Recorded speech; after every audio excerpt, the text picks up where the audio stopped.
que les dejaron en la escuela. Entonces surgió la idea y aquí estamos. Sí les quiero anticipar que mi propósito también, digamos, lo que me planteé como para hacer este curso es contribuir a deconstruir de la deconstrucción que les hicieron cuando estudiaron el periodo colonial.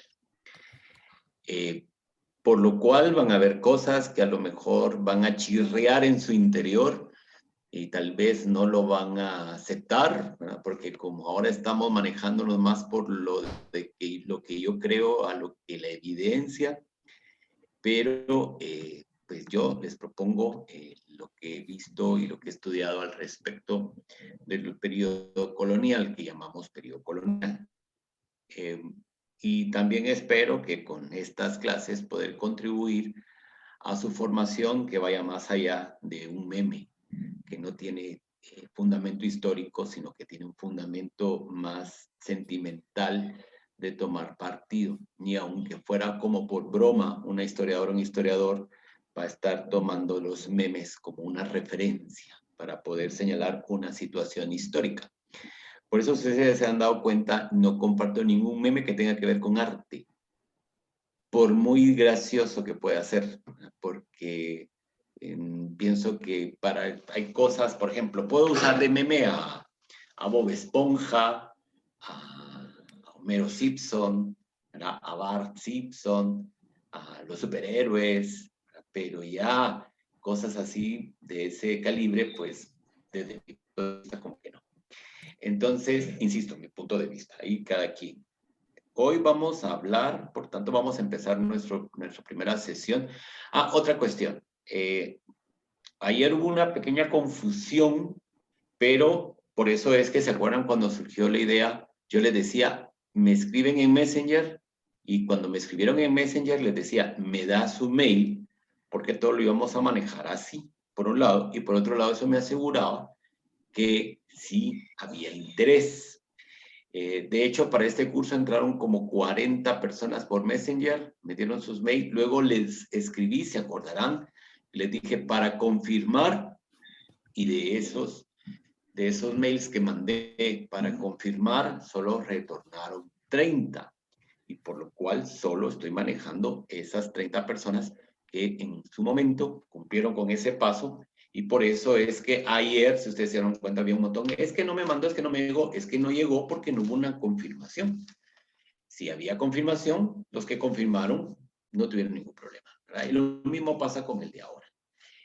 Si no me mandaron el mail, pues ya no podía yo, digamos, incluirlo porque, digamos, esa parte donde yo necesitaba saber si había interés o no, pues no sucedió. Bien, entonces vamos a seguir utilizando el concepto de colonia, porque obviamente que si ustedes en sus clases dicen otra cosa o responden en un examen otra cosa, les van a poner mal. En el entendido que vamos a profundizar en cómo debemos de entender todo ese proceso al cual nosotros estamos acostumbrados a llamar colonia. Y también porque, como lo he dicho en mis clases presenciales, no es lo mismo lo que veremos, que no va a ser hoy, pero ya vamos a estar cerca al terminar la clase, de lo que va a ser el dominio castellano en lo que llamamos América, a las colonias que son enclaves comerciales británicas que corresponden a un proceso propio del modo de producción capitalista. Y lo que estamos viendo aquí, o lo que veremos, es una forma expansiva propia del modo de producción feudal. Son dos instantes distintos. Si seguimos la teoría de Marx, por tanto, nos daremos cuenta cómo esos modos de producción van a determinar también la forma de pensamiento, la organización social y las construcciones culturales que se van a desarrollar dentro de ese espacio, dentro de esa dinámica económica, de ese modo de producción concreto. Por lo cual, aquí estamos ante un modo de producción feudal, con sus matices, si ustedes quieren, con sus características, pero en el fondo, cuando estamos analizando, nos encontramos, pues, que es el modo de producción feudal actuando, como lo hace el capitalismo, como lo hizo en su momento el esclavismo. Entonces, desde mi punto de vista, es fundamental que tengamos claro en qué modo de producción nos estamos moviendo para la utilización de las categorías históricas. Porque si no, vamos a usar una misma categoría histórica para varios modos de producción y resulta que el contenido de esa categoría será distinto según sean las relaciones sociales de producción, ¿ya? O las condiciones de explotación o la manera de apropiación del capital, que son, digamos, términos eminentemente económicos, pero que en estas clases, como lo hemos hecho en otras clases, se van articulando con los distintos procesos históricos que van actuando, ¿ya? O sea, no se reduce solo a una fórmula, sino a cómo esa actividad económica va determinando el condicionamiento social y también va a determinar la forma de alienación. Dicho esto, bueno, permítame, vamos a ver. Es que como puse una diapositiva muy clarita, el hace. Muy bien, ahora vamos a por aquí. El primer tema que vamos a dedicarnos hoy es las instituciones administrativas castellanas durante la dinastía de los Trastámara, la incidencia de la teoría uninsular en las bulas Intercetera 1 y 2, aunque la verdad, honestamente hablando, las Intercetera 1 y 2 lo vamos a ver hasta la próxima clase, que es cuando hablemos ya de Isabel de Castilla, que es precisamente donde va a entrar. Pero de fondo vamos a tener estas teorías. ¿Por qué? Porque la teoría omniinsular, que ayer les hablaba también en la clase de Inglaterra, que tiene relación, determinará la manera en que se van a distribuir los distintos territorios cuando en la Baja Edad Media empiece a manifestarse estas formas de expansión económica, que a la larga de eso se trata.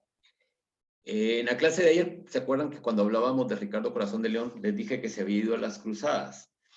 Y suelo a poner el ejemplo en la clase, que de hecho se los dije cuando se sube el Papa en la fuente en Claramont a predicar la cruzada, no es que dijera, bueno, entonces yo me voy a subir a esa fuente, voy a predicar la cruzada, porque con eso voy a empezar a desarticular el modo de producción feudal y eso va a dar las bases para lo que después se va a llamar capitalismo, que va a ser otra forma de extracción del capital y que eso va a provocar que empiece a... No, no. El hombre este cuando se encaramó usando un chapinismo sobre la fuente no sabía todo lo que se estaba desencadenando en ese momento. ¿Por qué? Porque la sociedad está en el instante preciso que necesita ya otras formas económicas, otras formas comerciales, porque ya empezamos a ver que existe excedente. Y ese excedente ya no es solo para consumo interno, sino ya puede ser distribuido en otras latitudes. Bien, pero para poder hablar de las instituciones administrativas que vamos a encontrar en lo que denominamos colonia, tenemos que ver cómo era la administración en Castilla durante la dinastía de los Trastámara. Vamos a empezar desde los Trastámara, podríamos irnos más atrás, pero no es un curso de historia de España. Por eso es que no vamos a tocar, digamos, aspectos propios que van a estar paralelos a lo que vamos a estar analizando hoy, debido a que la temática no es precisamente hablar del desarrollo de los distintos reinos de España, sino Castilla en cuanto y tanto esa administración, esas instituciones, después serán replicadas aquí en América, ¿ya? En América hispana. Por eso es que nos vamos a internar, digamos, hasta estas instancias históricas para comprender cómo se fueron construyendo y por lo cual en el siglo XVI vienen y lo instalan aquí perfectamente, ¿ya? Porque en pocas palabras vamos a tener casi 2 siglos y medio de desarrollo de las instituciones y por lo cual cuando vienen a América ya tienen un grado de madurez que va a permitir su instalación pues muy rápido en comparación, digamos, a otros procesos de expansión donde no vemos que se instauren los mismos sistemas administrativos de la metrópoli. En la península ibérica vamos a encontrar que aparecen grandes núcleos políticos en cuanto y tanto núcleos políticos de lo que se va a denominar la cristiandad. No vamos a hacer alusión a los núcleos políticos propios del Islam, digamos, de la población musulmana, porque sale también del ámbito de nuestras charlas. Por eso es que en este momento no voy a hacer referencia al Reino Nazarí de Granada, que ya está, ¿verdad? Que ya se está formando y ya se está dando, estamos en plena reconquista. Y lo curioso que espero logremos detectar es que mientras vamos a ver aquí una serie de procesos de guerras civiles, al mismo tiempo se está dando la reconquista. Y por eso es que también dura tanto ese proceso, porque dentro de las entidades que vamos a hablar ahora existen también problemas. Entonces, esos tres grandes núcleos políticos que vamos a encontrar en este periodo del inicio, digamos, de la formación de las instituciones coloniales van a ser los reinos de Portugal, el reino de León y el reino de Castilla. De hecho, el reino de Castilla había nacido como un condado propio del reino de León.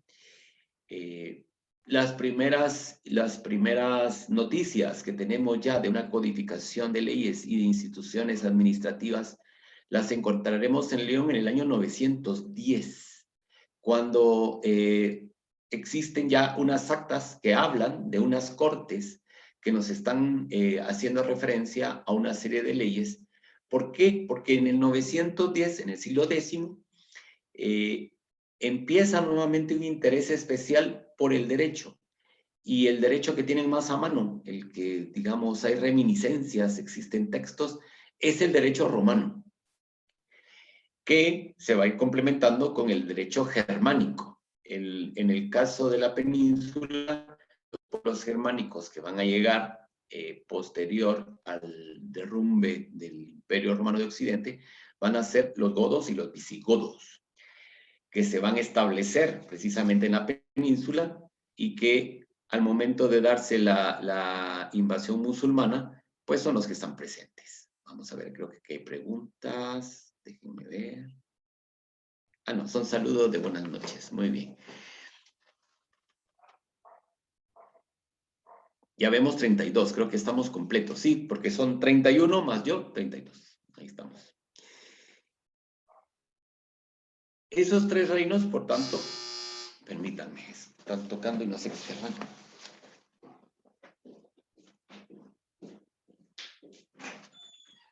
Sí, buenas noches. Bueno, entonces tenemos que Portugal sigue una historia diferencial. De hecho, vamos a ver que en el periodo de los Trastámara hubo varios intentos de incorporar Portugal a la corona de Castilla, pero no se llegó a cuajar. Esto solo va a suceder hasta el siglo XVI, cuando Portugal estará incorporada a Castilla durante un siglo. No es el pan ese que me vinieron a dejar el trastecito del fiambre, Douglas. En esta casa ya no se come pan. Luego tenemos el reino de León y Castilla, que van a vivir un complejo en el que ambas coronas se van uniendo y desuniendo a lo largo del siglo XI y XII. El reino más estable va a ser León, ¿ya? Pero después, por una serie de situaciones políticas, Castilla es la que va a ir tomando, digamos, el poder. Una de las grandes codificaciones legales que vamos a empezar son las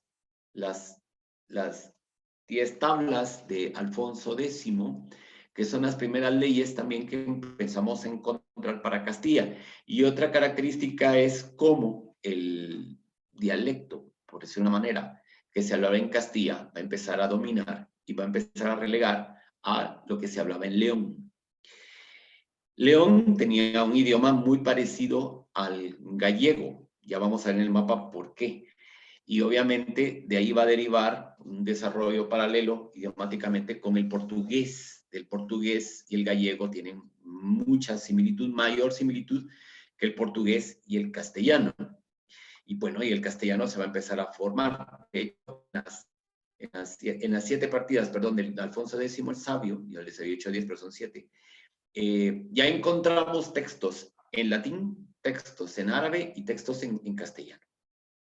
Entonces, digamos, para ese momento, ya el castellano empieza a aparecer como una lengua de carácter legal, y ya no es el solo el latín, sino que junto con la legalidad que empieza a demostrarse en su uso, también nos está dando un indicio que ya existe un uso común del idioma castellano. O la lengua castellana. Acuérdense que lengua e idioma no son peyorativos. Y no es que el idioma sea como más superior y lengua sea más inferior. Entonces, eso sería tenerlo en cuenta. Finalmente, con Fernando III de Castilla, tuvo lugar la unión definitiva en 1230. En 1230 lo que vamos a ver es que se unifican el reino de Castilla y León, pero cada uno tiene sus cortes, hasta la unificación definitiva de una única corte en 1250, cuando ya no hay dos instituciones distintas, sino que son las mismas. Con esta unificación de la corona de León y de los reinos de León y Castilla es cuando empezamos a hablar de la corona de Castilla, que se va a ir expandiendo a lo largo de la península durante el proceso denominado de la Reconquista. Ahora, la organización territorial que vamos a encontrar en lo que denominamos Castilla es complejísimo. De hecho, el concepto de reino mismo va a tener unas variedades que no es, digamos, nosotros lo hemos simplificado, pero en su relación cotidiana tendrá distintos significados de rey. Porque en algunos lados vamos a encontrar textos que nos dicen el rey fulanito, el rey venganito de Castilla, pero resulta que esos dos son hermanos o es padre e hijo. Entonces, digamos, se pueden llamar que existieron dos y hasta tres reyes que gobernaban ese territorio, que eran parte de una misma familia. Dentro del reino de Castilla vamos a ver que existe el reino de Galicia, como ya lo habíamos hablado. Está el señorío de Vizcaya. Hay dos señoríos muy importantes. Quienes han llevado palografía se acordarán, porque está el señorío de Vizcaya, que está en lo que hoy es el País Vasco, y el señorío de Molina, pero Molina está en lo que hoy es la provincia de Guadalajara, en Castilla-La Mancha. Entonces, digamos, esas son las complejidades propias del medioevo, donde vemos cómo se van organizando los territorios alrededor, digamos, de figuras importantes que son estos señores feudales que empiezan a tener fuerza y adquirir, digamos, la capacidad de poder defender territorios. Para el caso del País Vasco vemos que está, por tanto, el señorío de Vizcaya, pero tenemos territorio de Álava y Guipúzcoa. Álava y Guipúzcoa son en la actualidad las otras dos provincias vascas. Por tanto, estas tres gozan de autonomía, no pertenecen al reino de Castilla, pero están gobernados por el rey de Castilla. El reino de Galicia está gobernado por el rey de Castilla. Por eso es que el monarca va a tener los títulos de rey de Castilla, de León, de Vizcaya y de Molina. Esto es muy importante tenerlo. ¿Por qué? Porque así como vemos que en Castilla, a medida que se van incorporando territorios, producto de la Reconquista o producto de matrimonios o también de guerras entre los mismos señores, ese mismo criterio de estar creando, digamos, entidades casi autónomas, que lo único que los une es el mismo rey, es lo que veremos que se va a aplicar en América en el siglo XVI. Por eso es que era tan necesario de regresar tanto en el tiempo para comprender la figura por ejemplo, la figura de la Capitanía General del Reino de Guatemala. Pero no crean que le pusieron Reino de Guatemala como, por ejemplo, el título de la reina de los juegos florales del pueblo X. Entonces, yo me acuerdo que como yo me crié a la par de una aldea que se llamaba Los de Bran, ahora se llama Colonia. Era típico y que siempre, como yo estudiaba en escuelita de ahí, pues alguna de las de la escuela era la que iba a ser la reina de la feria, pues las que eran amigas de la reina de la feria que ganaba ese año se rayaban porque iban con ella y la reina de la feria tenía derecho de subir a todos los juegos gratis. Pero tampoco se crean ustedes que eran los juegos de Chetulul, o sea, tampoco vayan a creer que eran aquellos sus grandes juegos. Pero, digamos, es como muy honorífico. Y terminaba la feria y terminaba su reinado y se olvidaban de la pobre reina hasta el otro año que le tocaba la corona. Pues aquí no estamos ante esto. Aquí estamos ante verdaderos, digamos, entes administrativos que tienen el carácter de reino.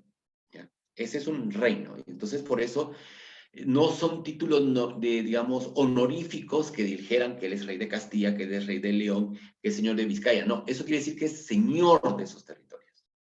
¿Ya? Y que entonces los va a dividir o los va a heredar. Porque también hay otra cuestión importante, que todavía no estamos en el concepto de nación.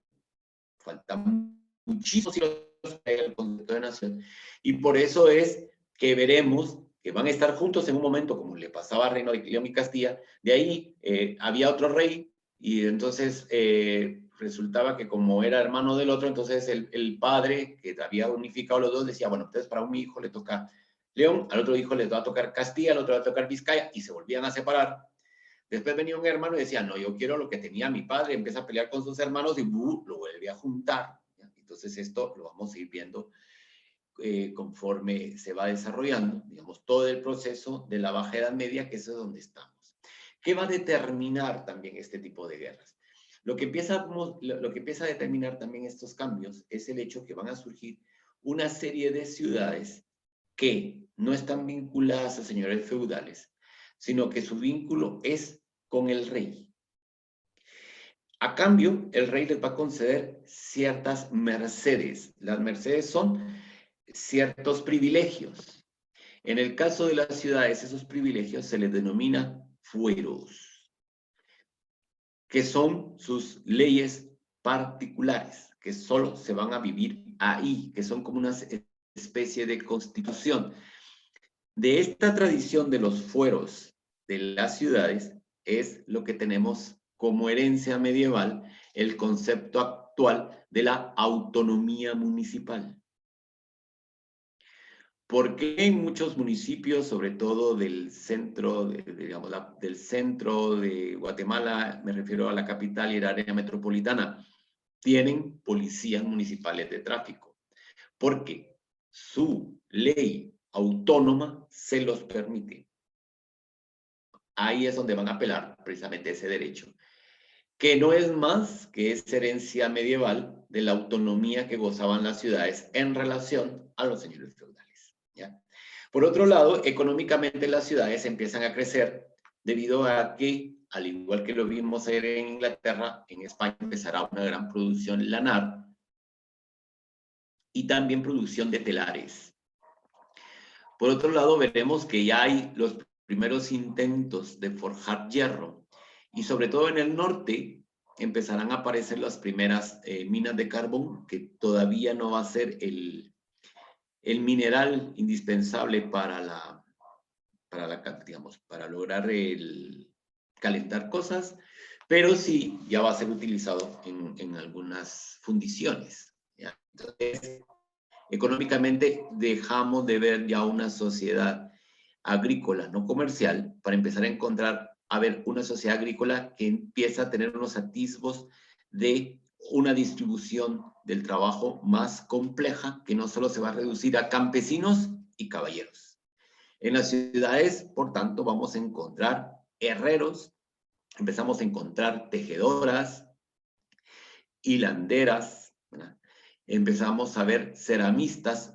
Esta cerámica tan afamada por nosotros de Chinautla, por ejemplo, esa que es vidriada, que usa azufre y de colores bonitos, precisamente se empieza a desarrollar en el norte de Castilla. En el norte de Castilla hay unas piezas de esa arcilla preciosas. Y de hecho, va a ser una de las herencias de los musulmanes, porque los musulmanes van a llevar, que lo aprendieron de los bizantinos, el arte del azulejo. Y por eso es que ahí vamos a ver que se va a desarrollar el azulejo y que va a ser una manera también de comercializar. Se va a empezar a hacer famoso el azulejo.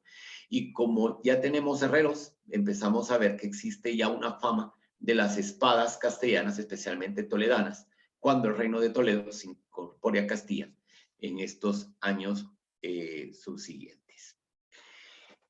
La historia política de los siglos XIV y XV va a ser muy compleja y va a estar llena de crisis. O sea, la Edad Media se van a pelear como ustedes no tienen idea.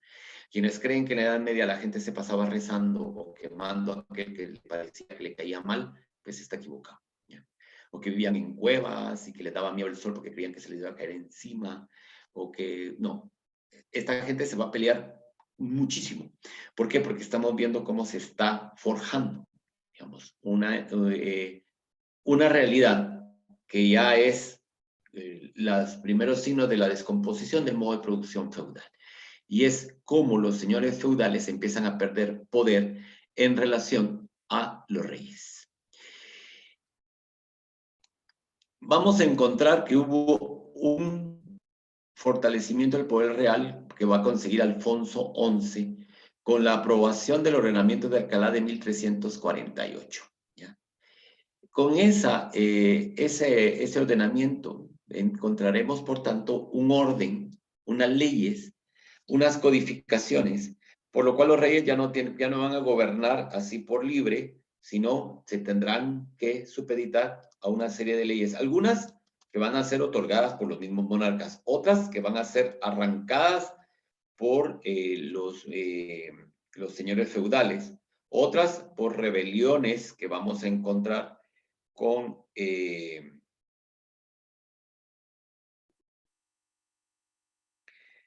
de los comuneros. Los comuneros son como una especie de campesinos que se van a empezar a desarrollar digamos, en esta parte de Castilla, ¿verdad? Permítanme que tengo que ver aquí. Aquí está. Sí, es que me estaba confundiendo con un dato. Bien, entonces, ante el ordenamiento que va a llevar Alfonso XI, tendremos el reinado de Pedro el Cruel y Enrique II, que Enrique II es Trastámara ya. Lo que sucede es que este Alfonso XI se va a casar con María de Portugal. Se casa con María de Portugal, solo va a tener un hijo con ella, ¿verdad? Solo va a tener un hijo con ella, pero va a tener un amante, ¿verdad? Leonor de Guzmán, con la que va a tener 10 hijos. Eso quiere decir que este Alfonso quería más a Leonor que a Pedro. ¿Ya? Obviamente, quien va a sucederle en el trono es Pedro. Pero entre todas estas guerras que vamos a encontrar precisamente en este periodo es entre Pedro el Cruel y Enrique II por arrebatar el trono a su hermano. Porque cuando muere Alfonso XI y llega al poder Pedro I, María de Portugal no descansa hasta que mata a la mamá de Enrique, ¿verdad? Leonor de Guzmán. También le van a matar a un hermano por las mismas guerras que van a tener. Y esta guerra que vamos a ver entre Pedro I el Cruel y Enrique II se va a circunscribir dentro de esa gran guerra mundial, vamos a llamarlo así, o europea o continental, que va a ser la guerra de los 100 años. Porque la guerra de los 100 años involucra a Francia, a Inglaterra, a los reinos que están en lo que hoy es España, hasta Portugal, Italia, el Sacro Imperio Romano Germánico. O sea, todo el mundo se va a ir a meter en esa guerra y sus secuelas van a ser también esto. ¿Ya? De hecho, en las guerras de Pedro contra Enrique también van a llegar los ingleses, ¿verdad? Entonces va a llegar, por ejemplo, el príncipe negro, que era el príncipe de Gales en aquel momento, y se va todo desilusionado, porque al final estos se peleaban, se contentaban, se peleaban, se contentaban. Lo que vamos a ver en esta guerra de Pedro y Enrique es la lucha de dos visiones que están presentes en este proceso de descomposición del modo de producción feudal, y es la mentalidad y visión de los señores feudales y la mentalidad y visión de los burgueses, que son precisamente también los que van a estar apoyando a uno o al otro. De hecho, los burgueses apoyaban a Pedro, pero cuando este Pedro empezó a implantarles unos impuestos tremendos, pues lo van a dejar. Enrique al final va a lograr que lo apoyen los señores feudales, que al principio no estaban como muy por la gana de hacerlo, y los señores feudales.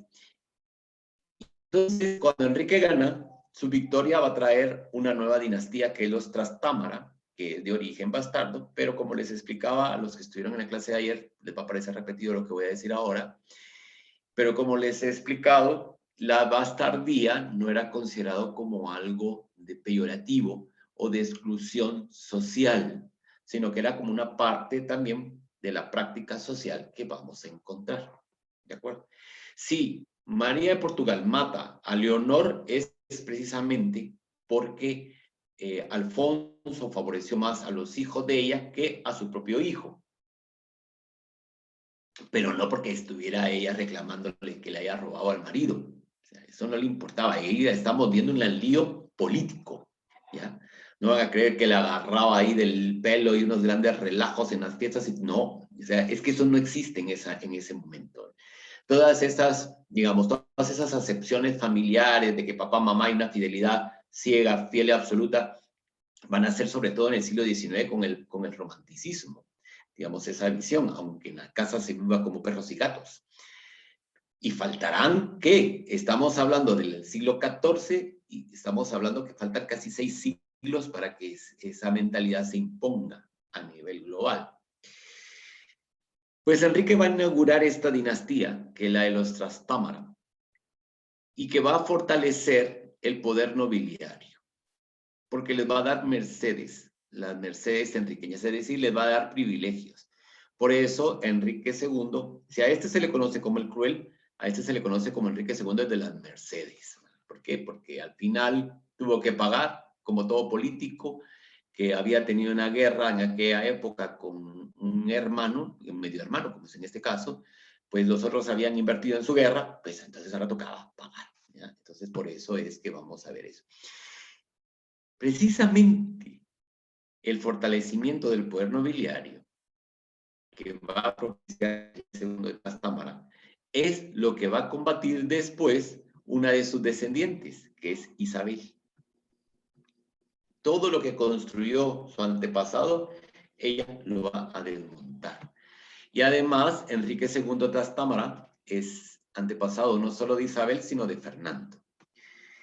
En el siglo XV, por tanto, encontraremos los reinados de Juan II y Enrique IV. Juan II es el papá de Fernando, ¿ya? Juan II es descendiente de un señor que se llamaba Fernando de Antequera, porque en Aragón se estuvieron peleando también por la sucesión y al final deciden, para no seguir peleando, que se van a reunir en una localidad que se llama Caspe, donde cada una de las entidades que estaban en la corona de Aragón tenían derecho a votar por uno de los candidatos que se presentaba para rey, y resulta que Fernando de Antequera, que era Trastámara, cuenta con la mayoría de los votos, y por eso ahí empezamos a ver la rama de los Trastámara, que van a estar en Aragón, y las Trastámara, que van a estar en Castilla. Todos van a haber conflictos internos muy importantes. Y estos conflictos internos serán sociales, ya lo veremos más adelante también los motivos por los cuales se van a dar. Enrique IV va a ser denominado el impotente. Y aquí ya viene eso que ya les he narrado tantas veces, cuando tiene una hija y resulta que la hija no es de él, le ponen un apodo a la pobre niña. Miren, eso de estarle haciendo bullying a los niños viene de que la humanidad es humanidad. Imagínense que a la pobre criatura le decían Beltraneja, y la otra decía, no, pero mi papá no es él, o sea, es una cosa tremenda. Y la gente se lo decía, lo ponían en los panfletos que pegaban en las puertas de la iglesia, la Beltraneja, y la pobre niña, ¿y a quién se referirá? Pues te estamos refiriendo a vos. O sea, porque él no es tu papá, y no, ¿cómo que es eso? Entonces todo eso va causando un trauma que la pobre Juana va a terminar muy mal, que va a ser, miren, de los líos de Juan con Enrique, de Enrique con Isabel, la que va a pagar los platos rotos va a ser Juana, pobrecita. Juana de Trastamara y Avis es su verdadero nombre. Su madre es Juana de Avis, de la Casa de Portugal. Y por esas mezclas es que más adelante Portugal se va a poder incorporar a Castilla. Pues estos son, digamos, la manera en que va a llegar. Pero ustedes se apuntaron a esto porque querían saber de las instituciones. Pero estas instituciones surgen precisamente en todos estos líos que vamos a hablar. ¿Ya? Es impresionante cómo, estando con esos grandes líos, las instituciones se están fortaleciendo.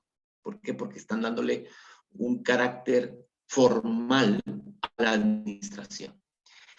Este de darle carácter formal a la administración empezará con muchísima fuerza en el siglo XIII y especialmente en el siglo XIV, determinado por el aparecimiento en Europa de los textos antiguos grecolatinos, por el fortalecimiento o reactivación nuevamente del derecho romano, por la continuidad, digamos, de la tradición oral de las formas de dirimir justicia en los pueblos germánicos, y porque también, si algo han tenido los musulmanes, es que eran más ordenados que los reinos cristianos.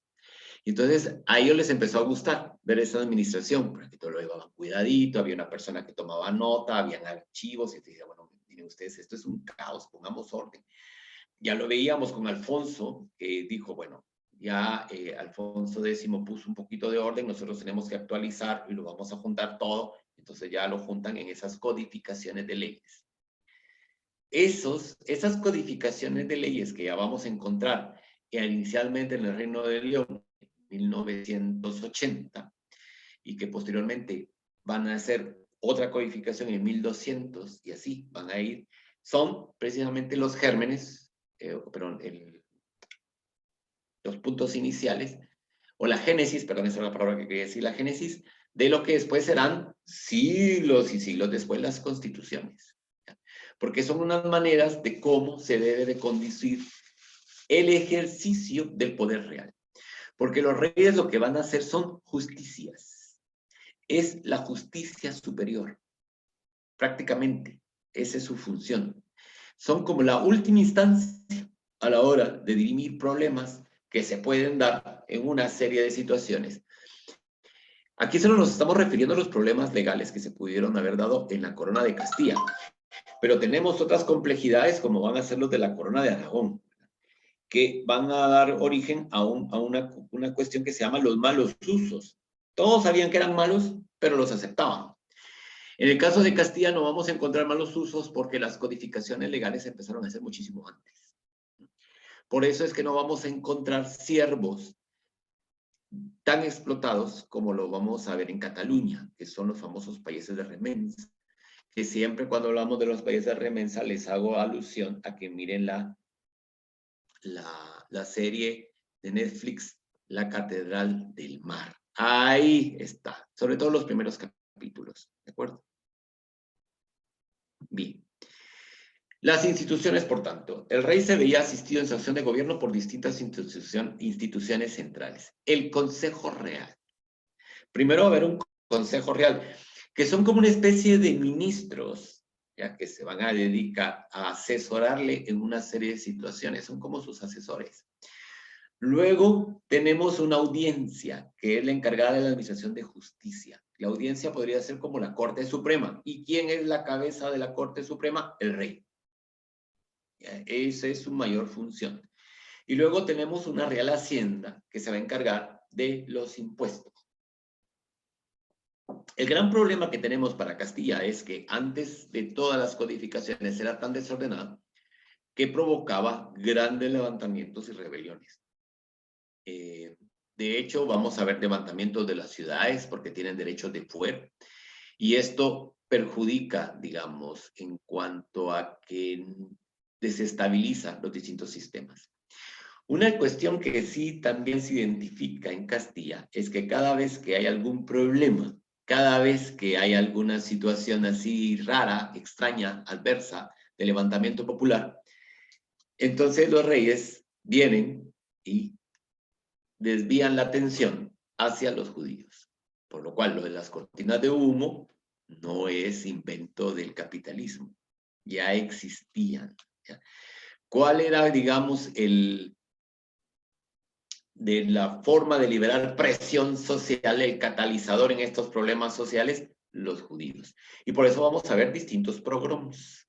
Pogroms es una palabra rusa, precisamente para estas persecuciones contra los judíos. En algunos momentos les van a favorecer, cuando ya la población se empieza a dar cuenta que los están favoreciendo mucho, se rebelan, entonces los reyes dicen, bueno, pues los vamos a hacer algo. Porque en el caso de los judíos en Castilla, veremos que, como le he dicho antes, tienen mucho favor por la corona, pero en las iglesias se predica contra ellos, porque para el momento los judíos eran deicidas, habían matado a Jesús, entonces ellos lo miraban mal. Tiene otras connotaciones sociales, que los judíos no se mezclaban con los demás, los musulmanes sí. Entonces esto va a provocar también cierta adversión. En estos siglos, por tanto, se van a ir construyendo dos instituciones claves para el poder real.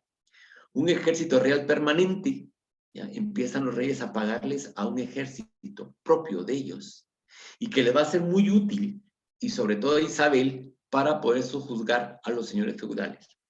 Y una burocracia que cada vez se va haciendo más compleja.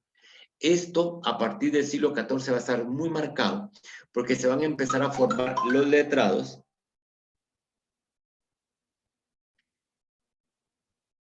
y expertos preparados en las universidades. En el caso de los burócratas que funcionan dentro de este sistema en Castilla, son formados en dos universidades. La primera es la Universidad de Salamanca, que va a ser junto con la de Bolonia, una de las primeras universidades en el mundo cristiano. Por supuesto que en el mundo musulmán ya existían las universidades de Damasco, por ejemplo.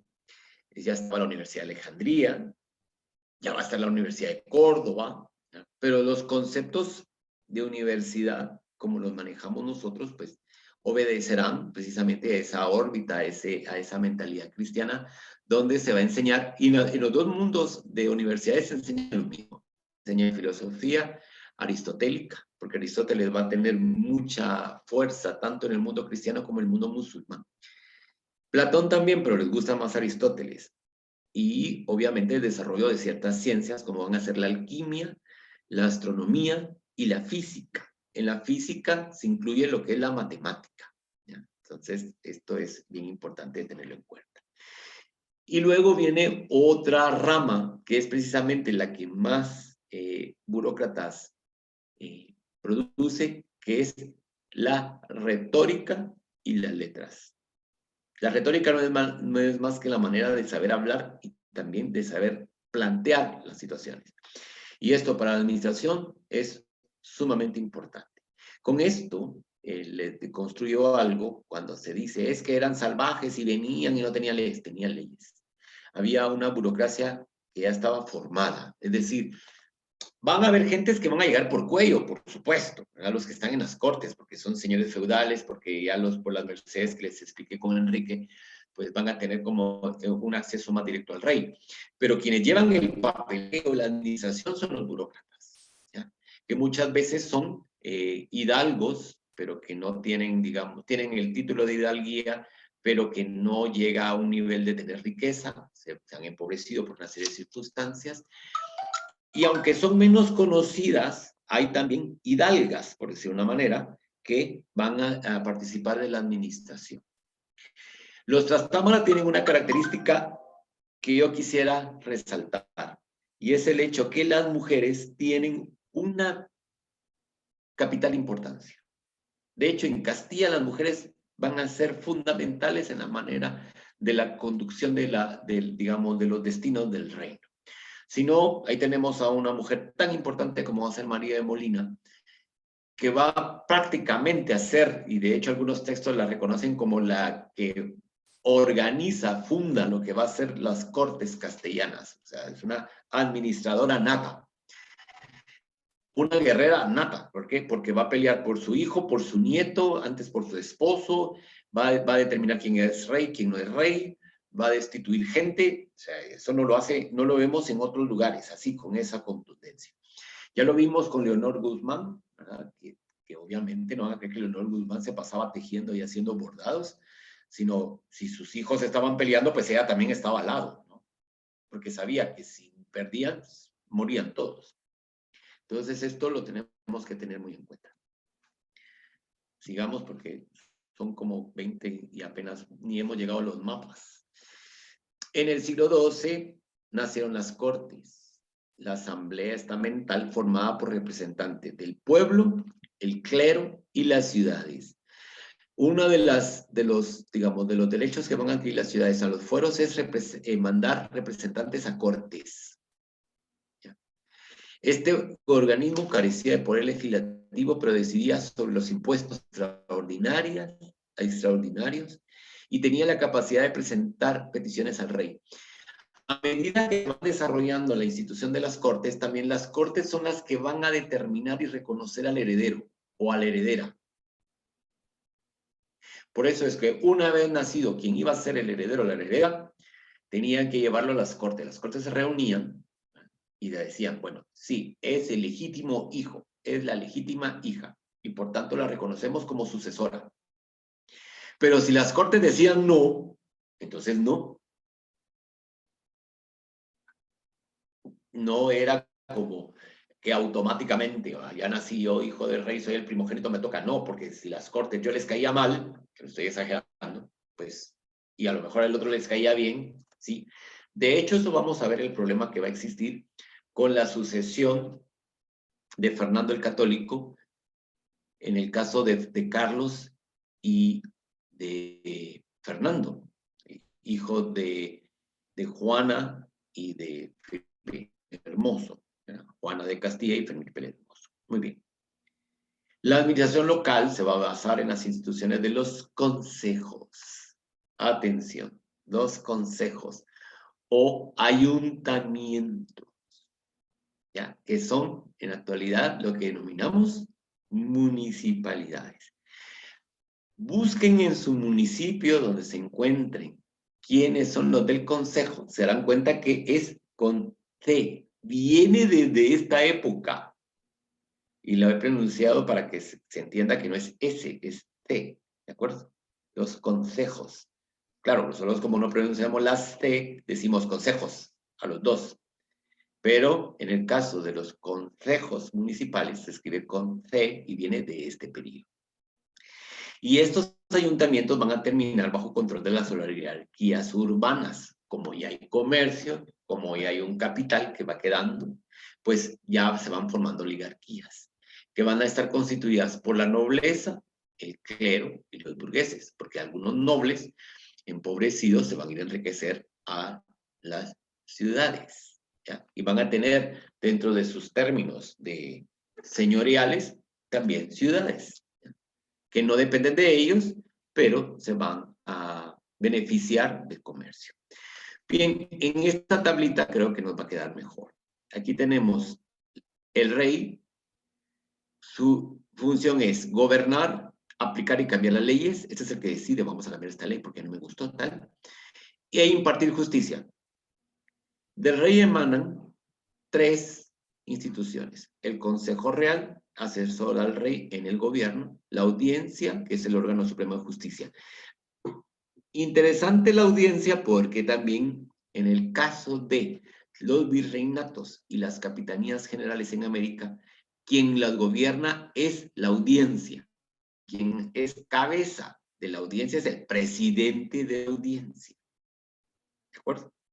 No existe el concepto de gobernador, sino es presidente de la audiencia. Y luego la hacienda, que es administrar la economía del reino. ¿Ya? Estos de la hacienda, pobres porque les toca estar primero lidiando con el rey que pide dinero y también lidiando con el rey, porque el rey es el único que les puede decir a los de las cortes que va a poner un impuesto. Pero el impuesto lo pone porque los de la hacienda le están diciendo, ya no tenemos dinero. Y las cortes pueden decir sí, no. ¿Ya? Carlos V va a tener muchísimos problemas con las cortes precisamente por temas de dinero. Entonces las cortes van a estar subordinadas al poder del rey, pero tienen la capacidad de votar los impuestos solicitados por el rey, tienen la capacidad de realizar peticiones al monarca y van a aconsejar al rey en aquellos aspectos que los del Consejo Real no conozcan. Por ejemplo, para templar el ambiente que puede haber en una ciudad. Ya vamos a ver en 3 momentos que esto fue clave. Aquí está la organización política, por tanto, de los reinos de estas monarquías. Tenemos que es una monarquía feudal que va a ser autoritarista en Castilla. Nos vamos a quedar solo en Castilla, no vamos a leer lo de Aragón. ¿Por qué solo lo de Castilla? Porque al final es Castilla la que va a ser la organización administrativa en América. Aragón no. ¿Ya? Por eso es que no lo vamos a tocar aquí. Tenemos, por tanto, una administración local que son los consejos, que son las municipalidades, ¿ya? Y estas municipalidades, estos consejos, ¿ya? Piden, valga la redundancia, consejos, o proponen las cosas que van a hacer o a implementar en sus burgos en cabildos abiertos. ¿Por qué? Porque los consejos están conformados por representantes de los distintos estamentos presentes en la ciudad. Pero va a llegar un momento en el cual se sienten la necesidad de consultar a los otros para evitar un levantamiento y por tanto van a haber cabildos abiertos. ¿Ya? Se le pregunta a la gente. Y luego tenemos la Real Hacienda, que es la que se dedica a los impuestos. ¿Ya?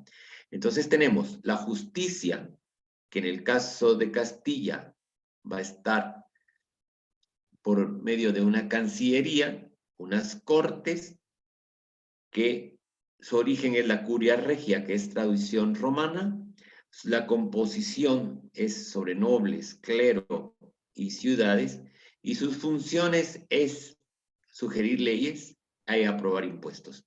Y aquí se nos olvidó poner que son los que reconocen a la sucesión.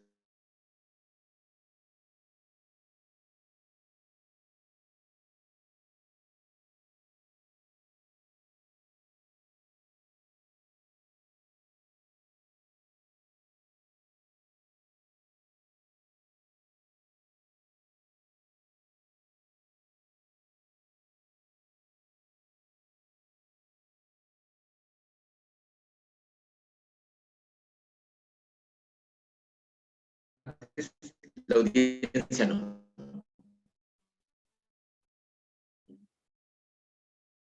Y luego son una tribunal de justicia con competencias en toda Castilla, ¿ya? Porque el rey necesita ser asesorado. Pero si, por ejemplo, la audiencia determina una situación, digamos, dictamina un veredicto, pero a las partes no les convence, apelan al rey. Y en este momento la audiencia ya no se puede meter. Ya se agotó todo. Y luego tenemos los impuestos, como el impuesto de alcabala, el impuesto de servicio, que ese lo vamos a encontrar aquí. Estos dos impuestos los vamos a encontrar presentes aquí. Y el impuesto de montazgo, que son aquellas tierras que se dejan en baldías para su recuperación y posterior producción. ¿Por qué? Porque aquí estamos en el momento ya donde se rotan las tierras. ¿Ya? Hoy se produce en esta, dentro de otros años en esta, después en esta, después en esta. Pero las otras, como están ociosas, tienen que pagar, que es el impuesto de montazgo. Los reyes van a controlar las ciudades, ¿verdad? Van a imponer sus representantes en los consejos como alcaldes, corregidores y jueces, y nombran adelantados y merinos. ¿Ya? Y las cortes van a ser las primeras convocadas en 1188 por Alfonso IX en León, que aquí es cuando empieza esa tradición, y tienen eminentemente un carácter consultivo, ¿ya? Aquí, pues, otro cuadrito de cosas que ya hemos... Estos son los territorios que comprenden la corona de Castilla, ¿verdad? El reino de Galicia, el principado de Asturias, el señorío de Vizcaya. Este en sí es el reino de Castilla, esto que estoy señalando acá. Este es el reino de León, ¿ya? Este es el reino de Toledo, aquí estamos aquí abajo, el reino de Sevilla, el reino de Córdoba, el reino de Jaén y el reino, ay no leo aquí, Albacete. No, Alicante. Esto es Alicante. Entonces, digamos, aquí, después este reino va a pasar se va a dividir entre Murcia y una parte en el verdadero Alicante, que es aquí. Digamos, esto es Castilla, lo que pueden ver acá, ¿de acuerdo? Bien. Aquí a unos colores tenemos Portugal, Navarra, que va a ser otro reino totalmente distinto, y Aragón, y el famoso reino de la serie de Granada, ¿verdad? Y un señorío que es Niebla, que es este. Reminiscencia de los reinos taifas.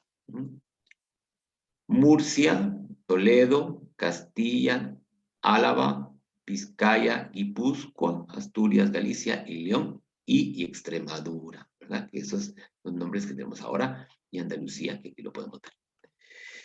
Muy bien, y vamos a terminar con este cuadro genealógico, que son, como un repaso, Alfonso XI de Castilla, 1312-1350, que tiene dos hijos, Pedro y Enrique. En 1969, Enrique mata con sus propias manos a Pedro después de una serie de guerras que ya les he descrito. Y Enrique II va a gobernar de 1369 a 1379. Luego tiene a Juan, que se casa con Leonor de Aragón. Y entonces aquí ya empezamos a ver que tenemos a los dos hijos de Juan gobernando las dos partes, los dos grandes reinos de Castilla, que son Enrique III y Fernando I. Pero miren, ¿se acuerdan que ayer en Inglaterra les dije que los Lancaster iban a parar aquí? Pues aquí está, Juan de Lancaster se casa con Constanza, tienen una hija que se llama Catalina, y Catalina se casa con Enrique III Trastámara y Lancaster, que va a ser Juan. ¿Ya? Por eso se acuerdan que ayer les decía, los Lancaster nos van a aparecer mañana. Aquí están. Juan va a tener dos esposas, ¿ya? Una es María de Portugal, también se va a llamar María, y la otra es Isabel, ¿verdad? Que va a ser la madre de Isabel I, que está aquí. Y la primera esposa de Juan es la mamá de Enrique IV. Bueno, la mamá de Isabel termina con problemas psiquiátricos severísimos, severísimos. Pero esa novela sí las contaré mañana, ¿de acuerdo? De Isabel I con Fernando II, que nace de Fernando de Antequera. Fernando de Antequera va a tener dos hijos, Alfonso V.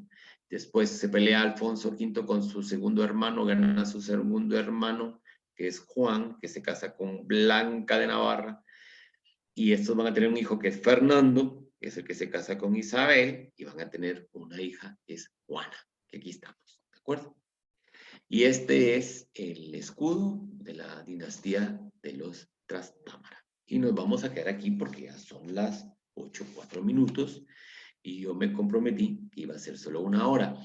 Miren, no sé si estarán de acuerdo que nos podamos tomar una foto, si pudiesen abrir la cámara. Tal vez nos hace favor Alejandra de tomarnos una fotita. Es que ayer tomaron fotos y salimos bien diseminados porque habían unos que no tenían sus cámaras. Solo para documentar, como se dice ahora. Si pudiesen abrir sus cámaras, los que pudiesen verlo. Además la cerraron. Más la cerraron. Bueno, los que estén, los que quieran 1, salir. 2, 3.